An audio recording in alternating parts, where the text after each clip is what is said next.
Hello, and welcome to the Game Dev Local podcast. I am your host, Laura Donohue. You can refer to me as she, her. And today I'm going to be talking with Jimmy Zhou, he, him, about mentoring. Jimmy is an insights manager at Riot Games, where he has worked for 4.5 years. Before arriving on the shores of Summoner's Rift, he was a UX lab analyst for Epic Games, got his master's in computational media, and a bachelor's in chemistry. Too long, didn't read it. He's a very smart cookie. Jimmy is a former manager of the mentoring program for the Games Research Special Interest Group for the International Game Development Association. Jimmy! That is a mouthful. Honestly, It's when you a read the whole real thing, yeah. mouthful. We're going to abbreviate it later. Thank you so much for being on the show. Thank you for having me. When you first said hello, I thought you were talking to me, and I had the urge to respond hello immediately back. I think that would have been really wholesome, and you should have said hi. See, this is me and Bird watching all over again. I just can't keep quiet. Yeah. We were having a very extensive conversation about bird watching because, as you may have heard on the podcast, I have mentioned probably bird watching several times, and that's one of my hobbies. So, of course, we talked about, gotta catch them all, Pokemon, bird watching. All also so great. Yeah, so Jimmy, thank you so much again for being here. Maybe can you just tell me a little bit about what you do as an insights manager at Riot? Yeah, so currently I'm an insights manager for like League of Legends for Riot. So this means any of the research that goes through for League, I have pretty direct viewpoint on. So if like work about champions or like, preseasons, how the game changes, monetization, like all of that usually goes by me in terms of like if we're tackling certain projects, like how we're going to tackle certain projects. I'm one of like two other like kind of low level managers on the team with like one level manager above us who like oversees like all of like research and analytics for like League of Legends. Wow. So whatever, is kind of in development for League of Legends. All right. Well, maybe not all of it because it's kind of a lot, but a lot of it does kind of like go through you, and you're kind of like one of the decision makers Yeah, as, on lo- it. as long as it's related to like the core game and systems around the game. So if it's like publishing or like marketing, I don't look at stuff like that much. But if it's about stuff like purchasables in the store, even though it's like not technically a game, like in game, maybe it's like around game system. That is something I like work with. Yeah. So just kind of like the overall user experience of League of Legends, Yep. essentially. Yeah. Including all of its flaws. So. What flaws? We don't need to talk about flaws. It's like the perfect game, and everyone is very well behaved when they play, and it's fine. No, there's actually been a lot of really. I used to be a huge League player, and I can't play anymore because I don't know. It too many actions per minute.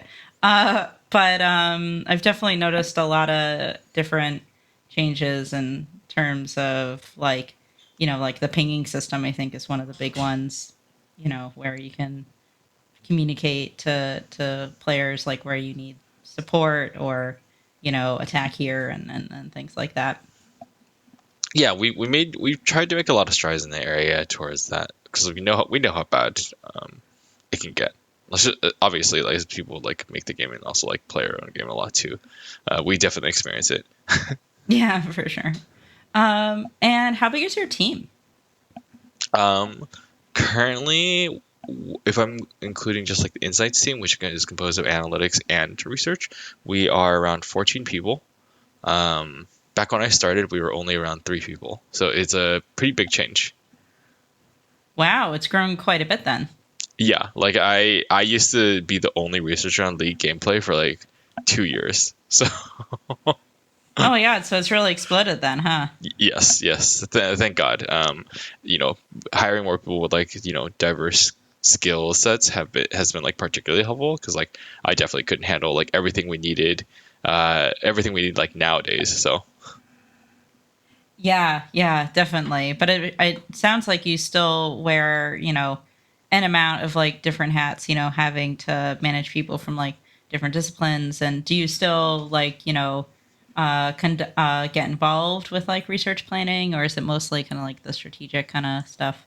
Oh no, I do a lot of IC work still. Like even as or yeah, individual contributor work. I didn't know how like spread out that term was. I'm so like corporate pilled now, but Yeah. but yeah, like I even though I'm a manager, I still do like a lot of individual contributor work. Like this year alone, I've like run and done around probably like 14 different labs by myself.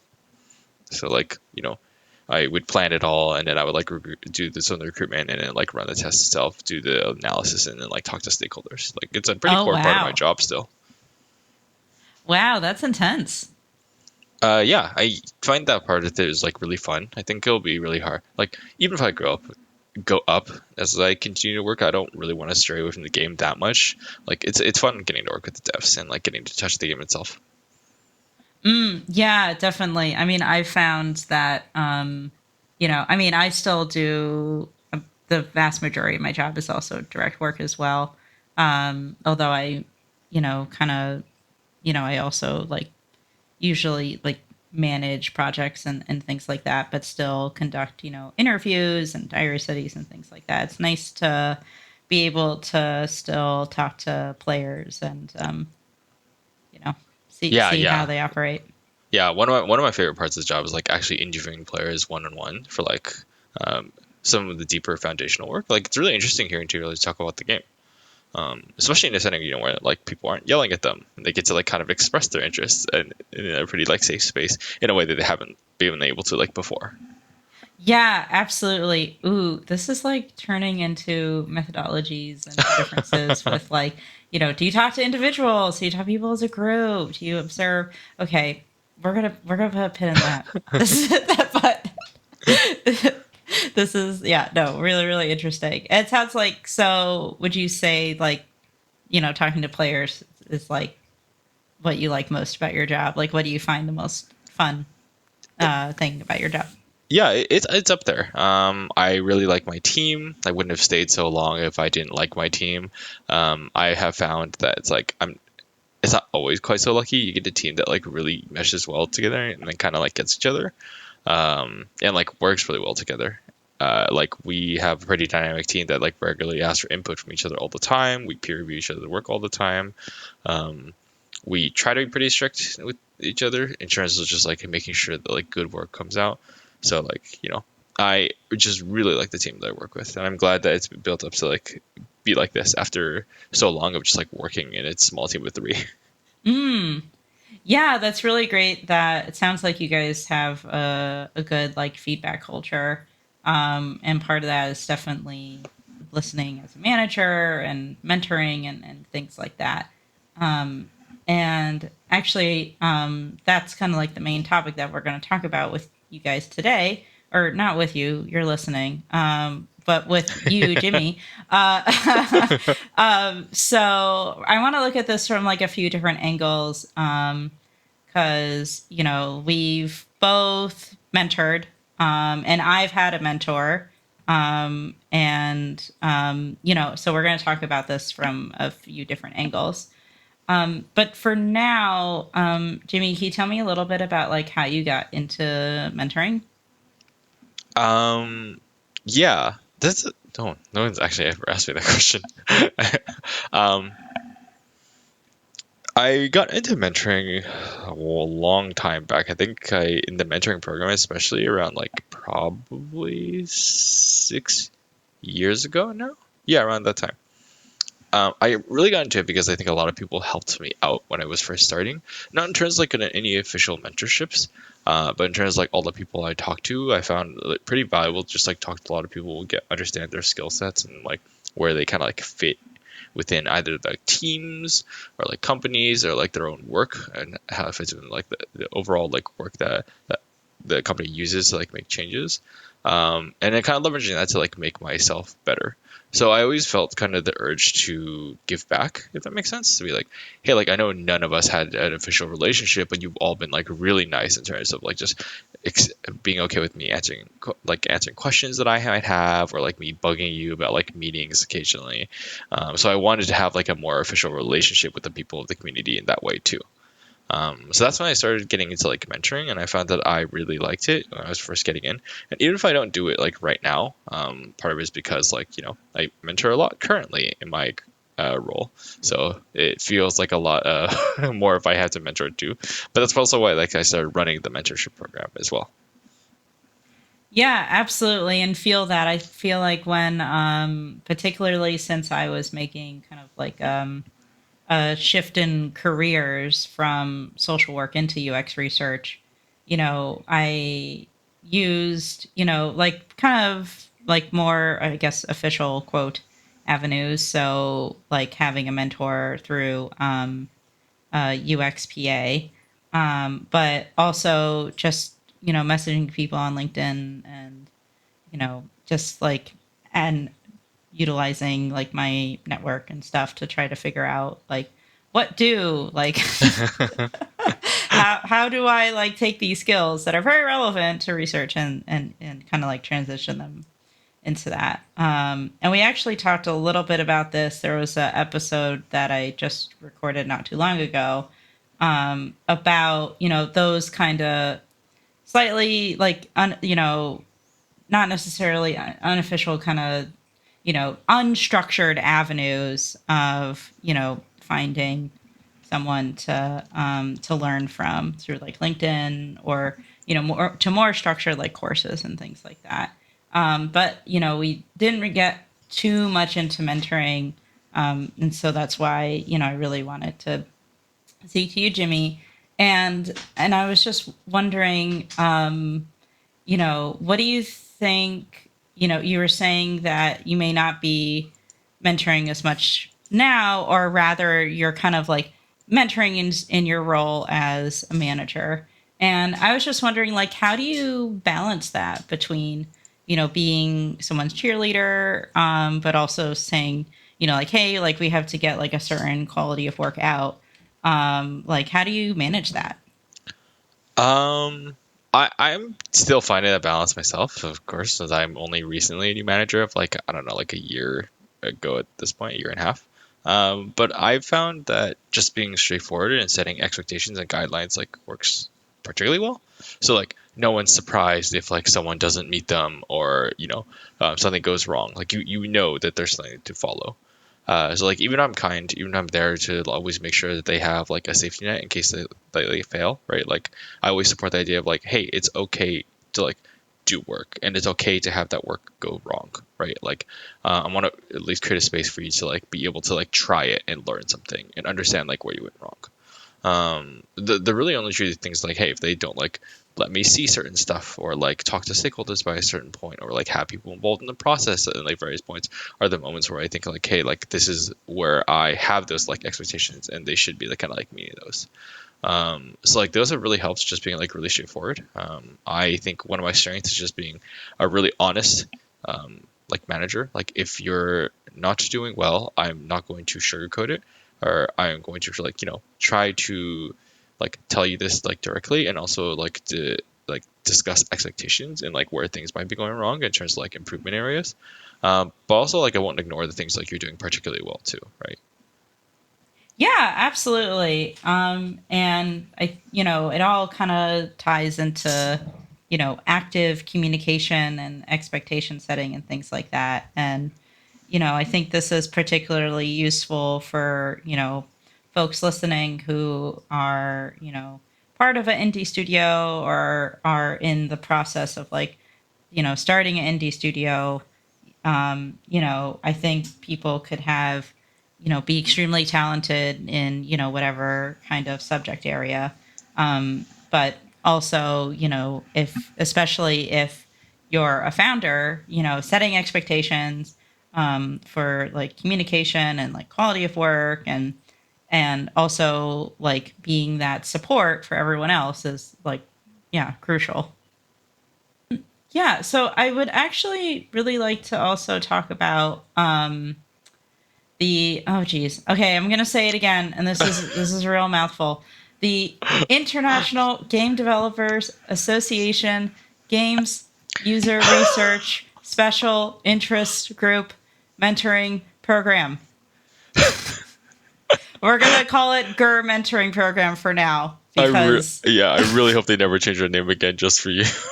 I know this now lives forever in perpetuity and it can never be changed. Although I do kind of miss it used to be called Grux and now it's called GUR, and I understand why it's GUR now. And now it kind of just sounds like I'm a monster saying GUR to everyone, which is It, very cute. it used to But be called GUR first too, as in its like original iteration. oh, really? Yeah, this is the second rebrand. Oh, that's funny. Yeah. Yeah. Well, we're sticking with it and we're not doubling back again. Um, as I mean, this is we're based in London, so we like to, call people at like in Parliament, we call it like a U-turn if they, change their mind about a policy or something like that. So no U-turns, no U-turns. Um, so it sounds like you said you were part of like the GUR mentoring program for how long now? I think probably around like 6 to 7 years at this point. Oh man. And so were you there for like its inception or like the very beginning of it? Like do you No, know a little bit about the I history? I know about this history. So it was originally created by like Steve Romley, and I think like one other person that I'm blanking out on. Sorry for missing you on credit, whoever you are. But yeah, like Steve Romley originally created this as someone else. I think the program was like pretty small, started out with, and pretty humble. Um, and like it pretty quickly grew with just like how many people wanted mentors, and I think the logistics of it like kind of blew up as well. So I got roped in, I think the second or third year of its like inception. Yeah, Nice. Nice. yeah, and it's Excellent. like passed off multiple hands at this point. Like Hannah Murphy used to lead it, and then I co-led it with Hannah and like Charles, and then it became me for a while. Et cetera, et cetera. Yeah. And now, we've been kind of sharing it a little bit and I've been, at least helped out for the last quarter and and definitely looking to continue organizing um the program as well because I Sharing a little bit is like very generously giving me more credit than you should for how much work you put in. oh well no you did a really great job with like handing over and then like I'll just send frantic Discord messages being like what do so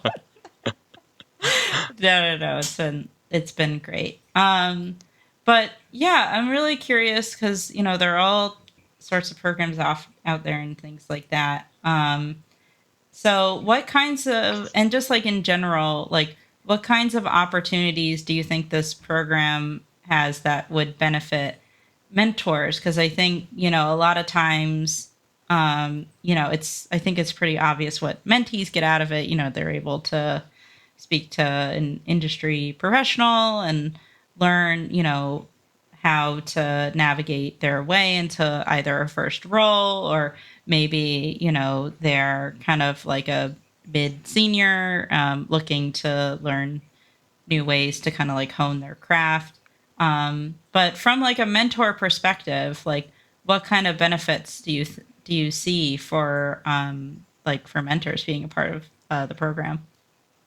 Well, for one of the major things I see is like you are not going to be in this field forever, and like hopefully you as a researcher like want this field to grow, right? I think mentorship is really good at ensuring that the future of like games research is only going to grow stronger. Like I want everyone who's coming and joining after me to just be a stronger researcher than I am.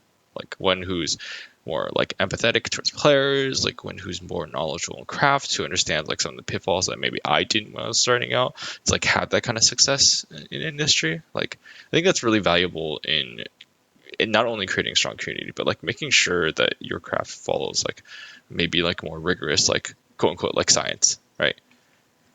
Yeah, totally.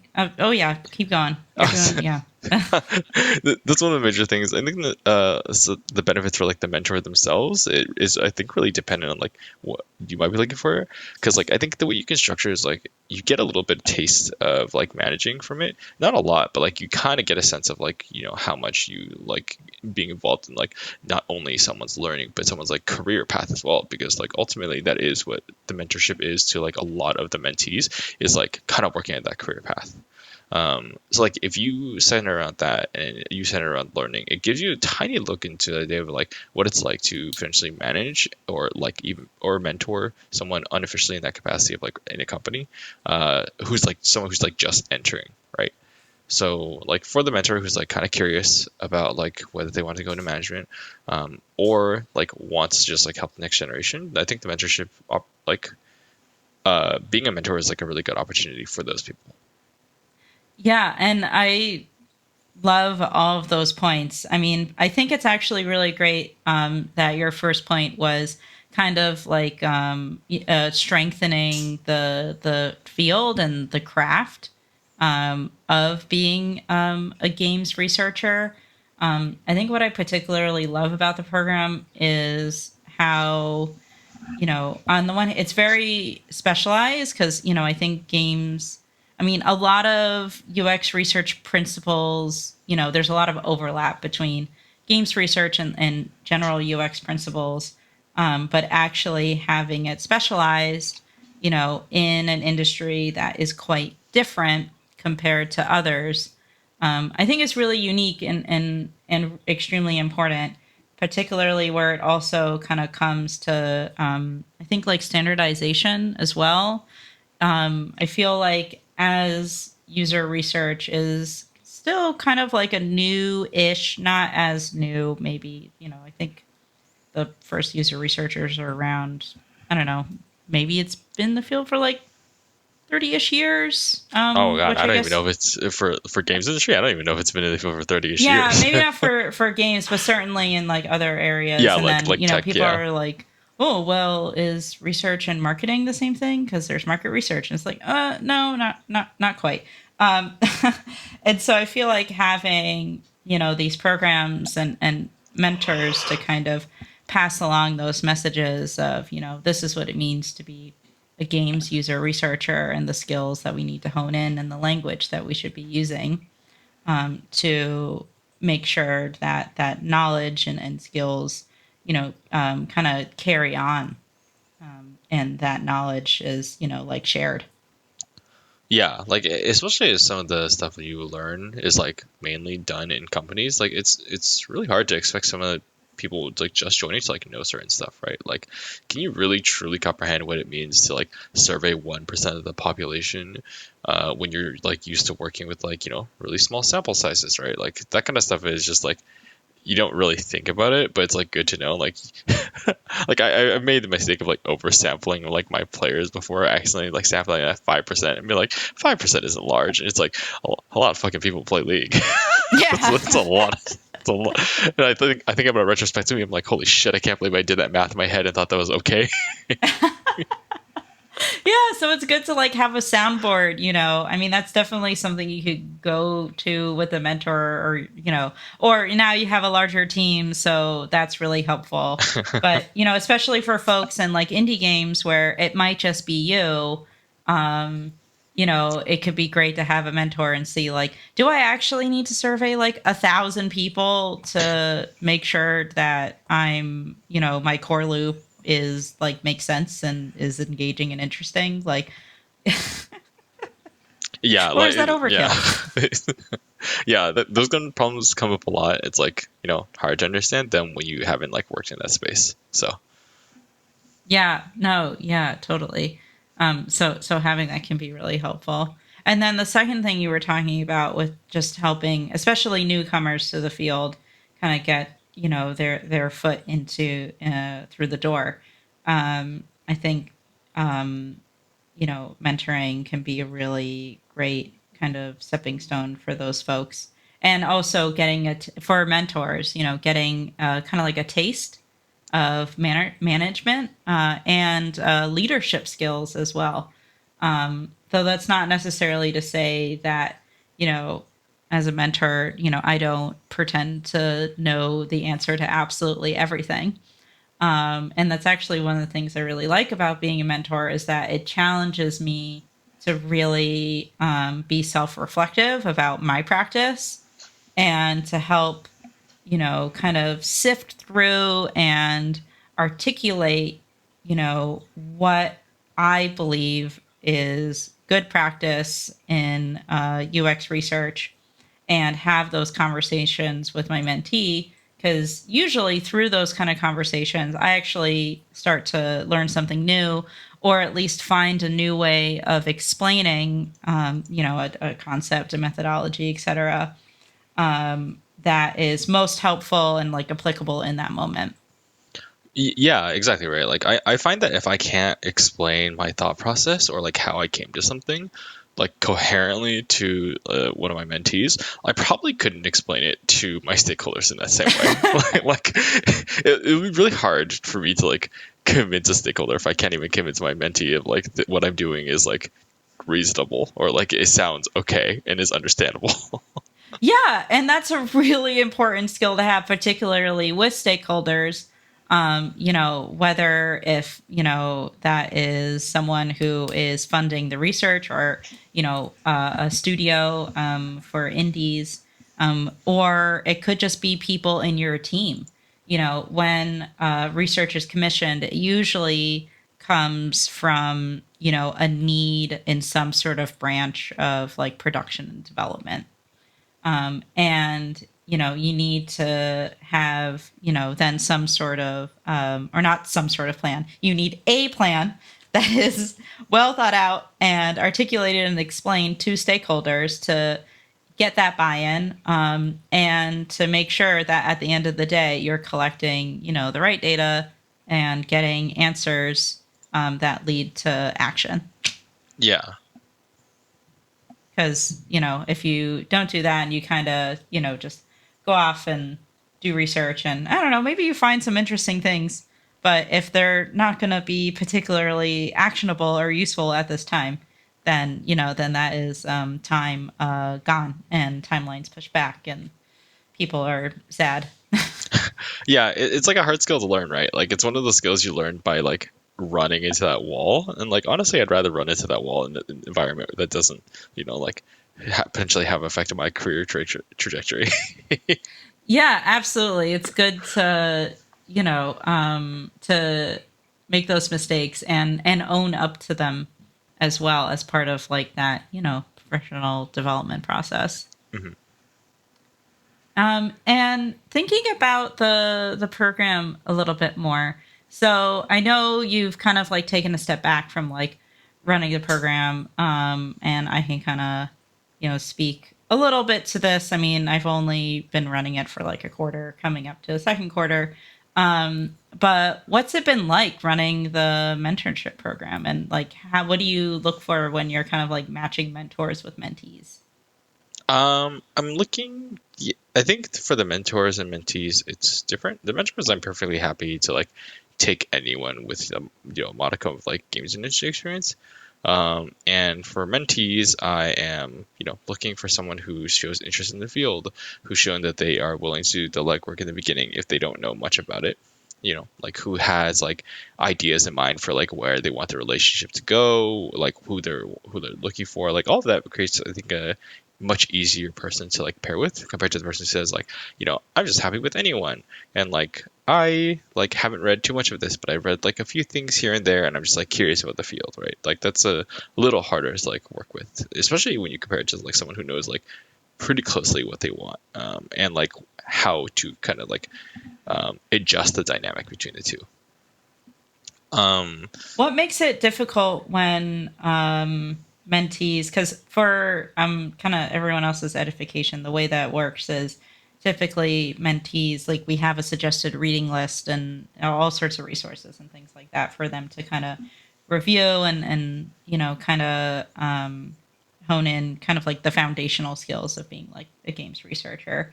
And so typically we would want some kind of investment, before kind of reaching out for a mentor. So, like, what makes it difficult for matching? And I guess I have an answer as well because I was matching. But I'd be curious to, you've been doing it for a lot longer, and just to kind of explain for folks who might be applying to either this program or maybe other programs or just reaching out, into the ether for a mentor. Like, how should folks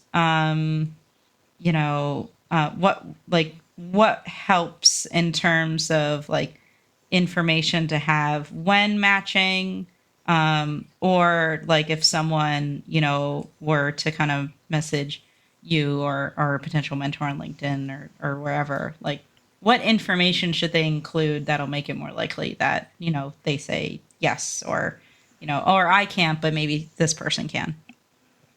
Yeah, so we have a sign up sheet usually with like all the details.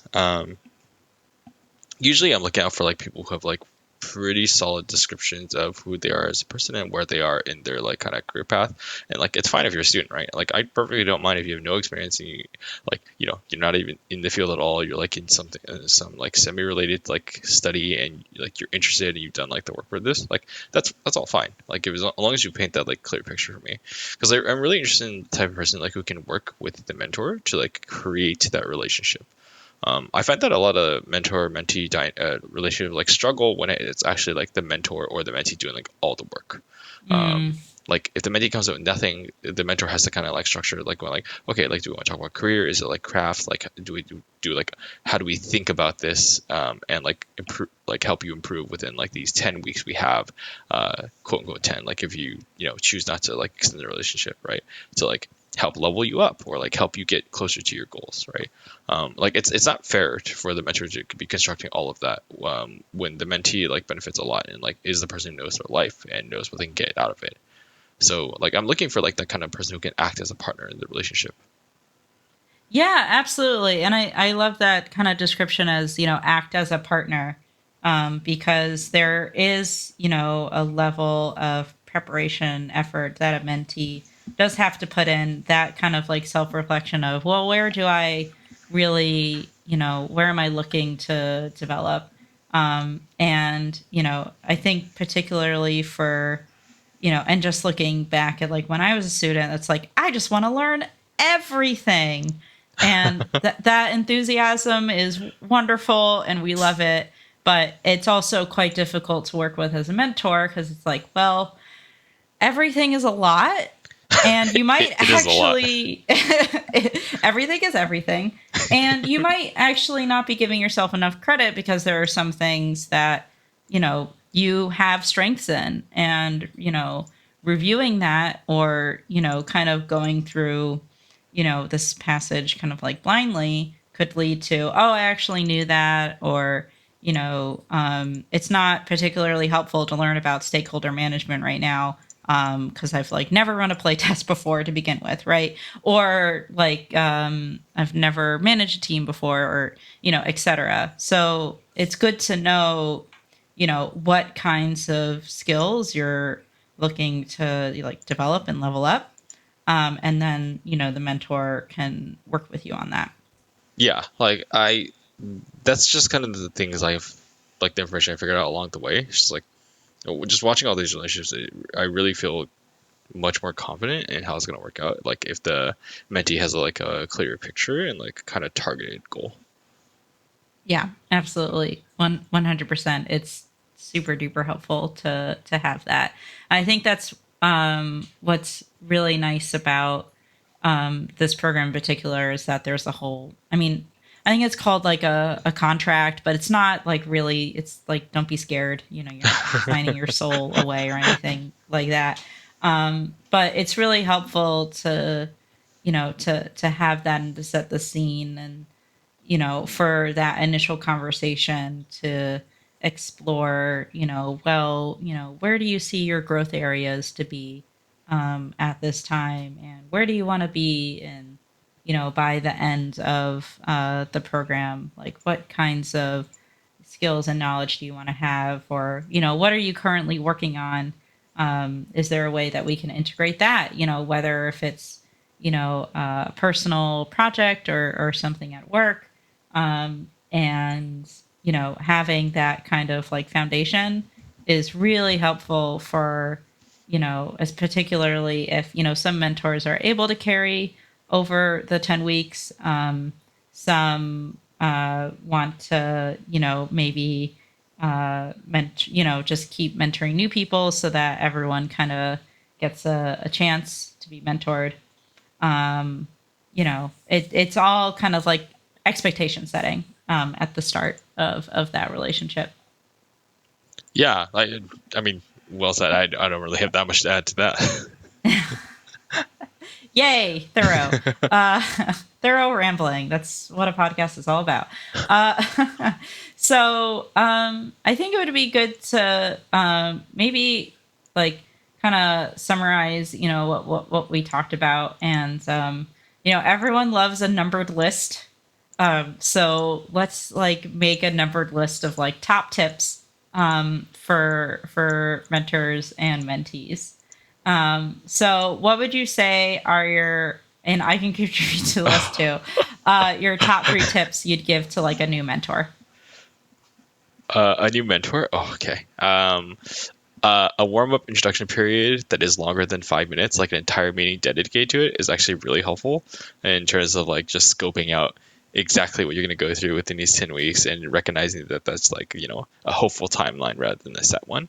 It gives you like easy progress and like understanding of like how to like, you know, level them up in the areas that you want them to grow in. As like one of the number And one tips. can I add to that and write it down? Yes. I like a D&D, zero session is like great for this kind of thing too. Oh my God, it really is. Oh man. And I am a dungeon master, so Are you? Oh, okay. See, you have so many talents. oh, it's so nice to have that called a talent. That's so great. How is it not a talent? I'm getting sidetracked. Anyway. No. Yeah. No, but it all ties it, that preparation, that warm up period, and having it written down and sharing it with your mentee, like at the end of the session, just to make sure, like, did I capture this correctly? Like, is the order of the topics like good for you? But of course, like if something just kind of comes up, like I had a mentee that was preparing for kind of like a showcase of a game that she was working on in her program with the team. And so a lot of our sessions actually just kind of like focused on that and what was coming up. Um, but like because we had things written down, we were able to kind of pull out like, oh, well, will this part like kind of apply to that, or so having it written down is important. And that, yeah, good words. Number two. Oh God. Okay. I'm not prepared to give three tips. Two I think would be. I think it's okay to let mentees like fail. I talked about this a little bit, right? Like I'm a big fan of just like if someone says like they really want you to show like do the work and show them first, like I actually find it much more helpful to like have them just like do the work first. Have them not be so good at it and like work through that problem with them. Um, like I'm really against the like this is a personal opinion. I'm really against the idea of just like telling someone what to do. I think it's not that Mm. helpful. Uh, Yeah, so you're like the mean therapist that when someone asks for advice, you're like, "Well, what do you think you should do?" yes, yes, I am the mean therapist. Unfortunately, now that you described it like that. No. I say it just though because we want at the end of the day for people to be independent and also develop those like critical thinking skills, right? Yeah, and I want them to be confident, right? Like I hope any workplace does the same thing where like if they're new, they should be allowed room to grow, and that means also room to like experiment at like what they're thinking. Maybe it's trying old stuff that doesn't work, but like they have to kind of discover those roadblocks themselves because it's like a pretty valuable lesson overall. Like all of that kind of stuff, I think is like really good for making a really strong researcher who's adaptable, who's like creative, like who can like flex those creative thinking like skills in ways that like other researchers might not be able to like solve problems in a more interesting and like concise way. Absolutely. I think, if you're part of an organization, or I think it's maybe a little bit easier as an indie studio because you don't have as much of, you know, that kind of like history or, expectations of, I mean, like, I think it's hard to fail and you just kind of want to know all the answers and how to do it perfectly but then that creates this kind of it's very restrictive and then you're not finding new ways to collect data or or design or iterate something um, and I mean, we just tried something new for a playtest very recently, a new Oh, way of how'd it go? collecting data, and it didn't go well. Uh, Love to hear I it. mean, luckily we had backups and things like that. Or I would say it didn't go well. I think, like we tried having people use kind of like a code word to say like while they were playing the game. And they were able to better recall like those moments because while they didn't actually say the word, which would have made going through recordings easier for us, it still helped with like the interview and things like that. But that's okay, right? And because you got to try new things. Yeah. Oh, do you? I don't know if you already use this, but like Stream Decks, they have the little reaction buttons, so you can have players like hit like emoji related to like confused or frustrated or happy, and then like if it's connected to OBS, it'll automatically clip like a certain amount of seconds before they hit the button and a certain amount of seconds after too. I don't know if you. That's really cool. Yeah. So like this is one of the things we started using, and I found it particularly good for like um difficult moments if someone's experiencing like a bad moment. Not as good as for like if they're in a flow state, and experiencing like really fun stuff. They're not going to hit like the "oh, I'm having fun" button, but it captures like the difficulties and frustrations pretty well. Yeah, yeah, absolutely. Because when you're kind of interrupted, you're more kind of cognizant of that and Hmm. probably able to hit that button a little bit more. Hmm. Yeah. Um, ooh, impromptu mentor mentee session. So this is yeah. This is me just saying like, oh, I don't know if like this technically because like I just found out like a year ago and I like pushed all of our I like tried pushing all of our teams to like try to use that as well. Yeah. Oh man, that's so cool. And I think I think this actually really illustrates what I would say as a third top tip is it's okay to not know all the answers and you yourself are going to go through failures. And that, it's okay to work through these things, with other mentors or, other people in your community. Ooh, okay. Thank you for jumping in with your top tip as well. I was gonna struggle to find it to think of a third one. To be We did it together. No, but it's totally true, and I think just as difficult as it can be to fumble around in the dark as a mentee, as mentors as well. We're not perfect, and we're I think it's really important to be humble and think like that there's always a way to improve and grow, and that's okay to do. Yeah, I'm always learning, right? Like I don't have any visual mentors, but I pretty much learn from like almost everyone I meet at work. Like they all have a special skill that they spike really hard in, and I've taken the time to try to imitate them as best as I can.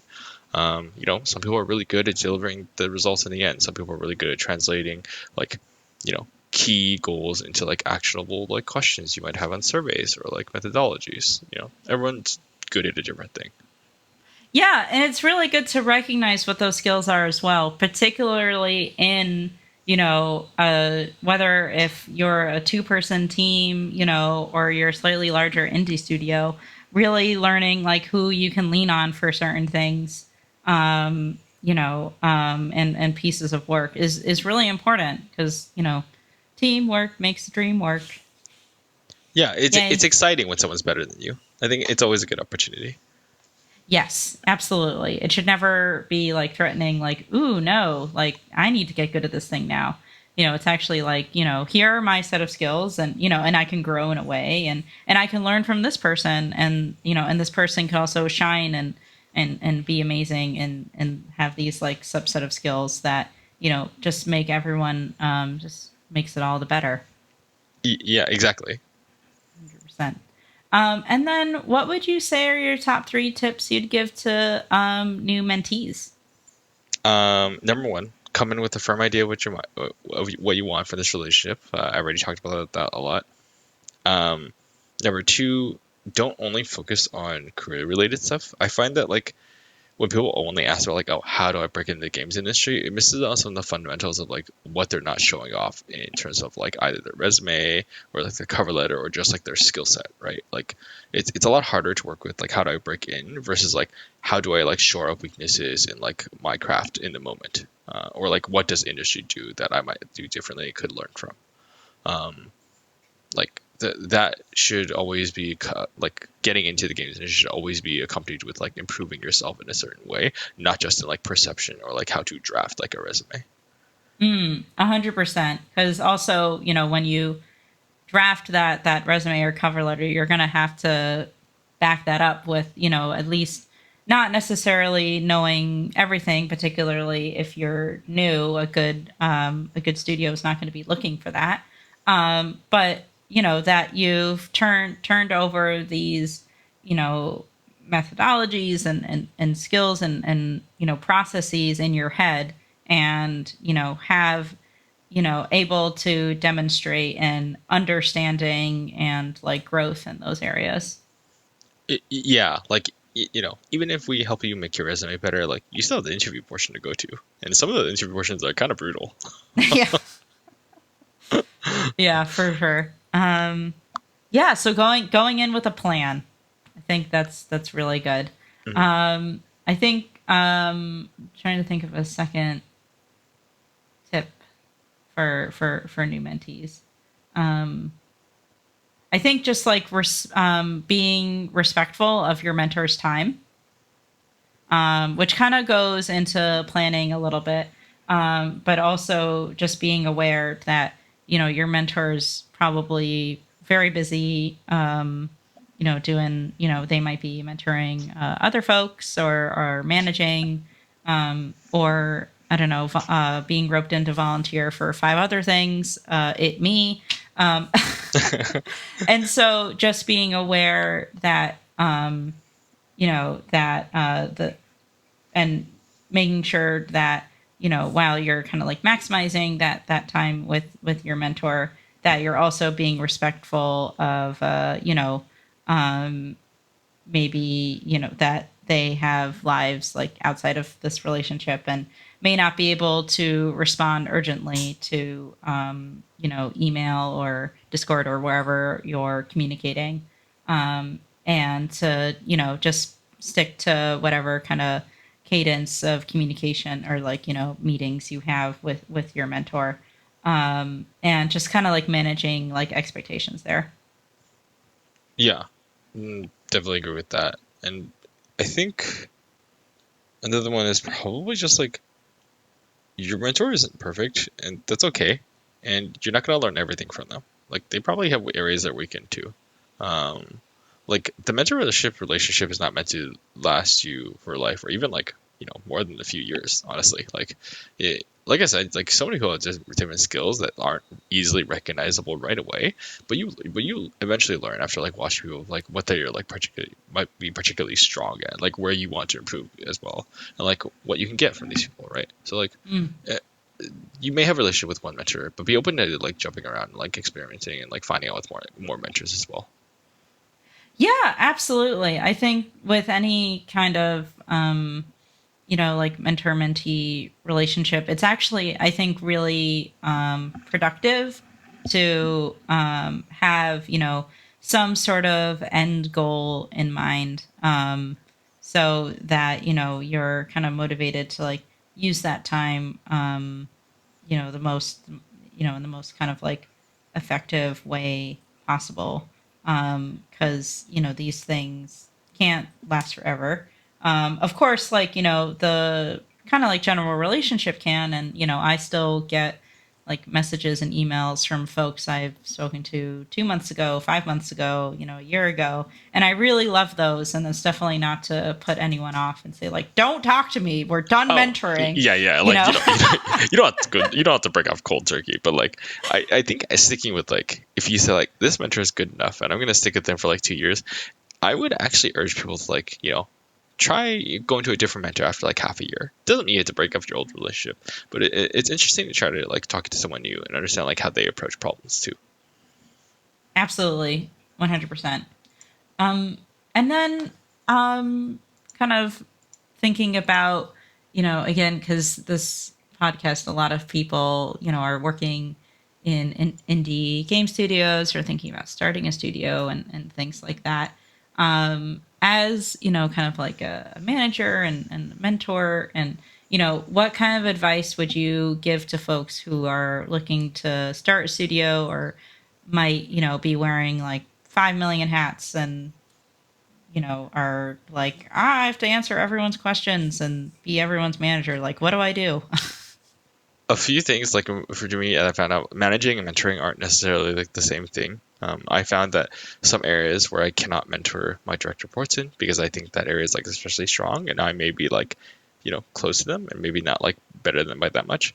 I found that managing has been particularly good in terms of like knowing who to point out for them to talk to, or like understanding how to improve it, like with them and where to go for, but not necessarily be able to teach them that exactly. Like there's like this weird distinction that I also had to learn for myself because like my manager was like an analytics person because he also had to wear a lot of hats, right? So like he could not just be like my research manager slash mentor.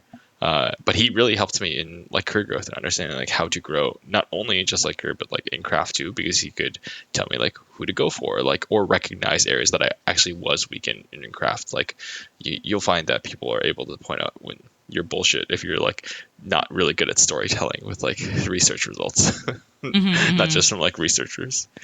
mm-hmm. Um, be ready to say no to a lot of things. Like you just gotta deal with it, right? Like your work life balance is like pretty hard to keep in these scenarios, but like it's really important to, like for you to like maintain that because not only do you not want to break mentally, like you also don't want your work quality to go to shit as a result. Um, like because I had to do a lot, I've also had to say no to a lot of projects.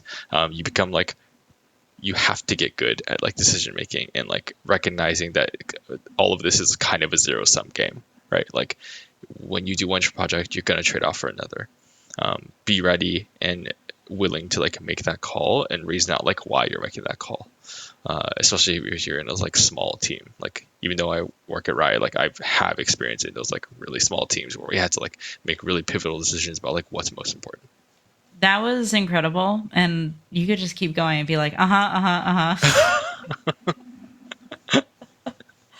No, but I think, it's true. And it's good to kind of have that, you know, um, defining the different roles of like, okay, this is, what I can do as a mentor, and this is what I could do as a manager, and, and recognizing the limitations of both, as well as, limitations in time and mental energy as well. I think particularly in indie games, people have like, such a great passion and drive. I mean, it has to take a lot of passion and drive to, go and, start your own studio and effectively your own business.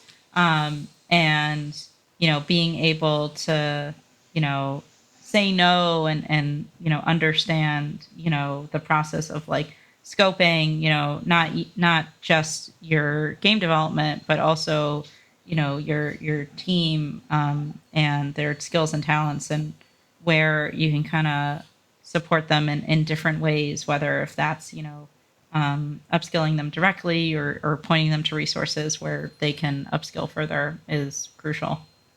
Yeah, like I we don't have a producer on our research slash analyst team still yet, and like we're kind of feeling it as we're growing. Like we definitely need that kind of thing. So I've had to act like as like pseudo analyst, as like pseudo producer to like get our work together, and like create Mhm. processes and logistics. Pseudo product owner to like help people like think through all this kind of stuff. Like I get it, and I know indies have it like way harder in terms of like diversity of role, but like at some point you have to make the call of like saying like, hey, I just can't do this, and that's okay. Yeah. Yeah. Totally. Absolutely. Yeah. Any other parting words about mentoring and things like that? What can I say that would make me sound smart in the end? Nah, I got nothing. Empty-headed. You've Just sitting already here and said a lot drooling. of really smart things.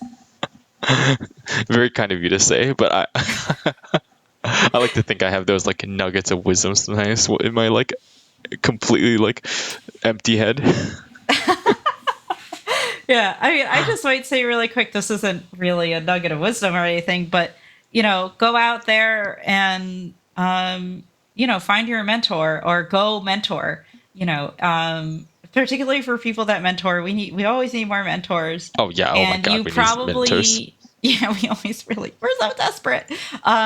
You probably know more than you think as well. It could just be definitely is the imposter syndrome talking that, oh, I've only been in the industry for X number of years, or oh, I've only just started, in games. And, if you have other, you've managed teams before in other areas, or, been doing, user research or development in other areas and have come to games, you definitely have something to offer. So yeah, go out there and mentor, please. I agree. Like the identity crisis like of like being a good researcher doesn't feel like it really goes away, which is kind of fucked. Like even now, like I being in my role, people are like, "Oh, you're like one of the oldest researchers here, so you must know what you're doing." And I was like, "That's crazy. You can't say that to me. Sure. Like you can't say that to me. That's crazy. Stop talking to me." No, go away, we're done here. Yeah. Well, Jimmy, thank you so much again for being on the podcast. We really really appreciate it. Thanks for having me over. Thank you. And that concludes another episode of the Game Dev Local podcast. I've been your host, Laura Donohue. And I don't really do too much social media, but you can find me on LinkedIn at LJ Donahue. Um, Jimmy, anywhere that folks can find you, or if you want to be found. Oh God, I'm like a ghost now. Social media isn't bad for me. You can LinkedIn me. My picture is a frog, so you know it's definitely me. Excellent. And be sure to check out the GERD SIG Discord as well. We'll go ahead and pop a link in there as well. We have all sorts of really interesting conversations about games research, from all sorts of different levels and angles and things like that. And just they're a really nice bunch of nerds. We're all really nice nerds that love data. Come talk to us. Excellent. Thanks, Jimmy. Yeah, thank you.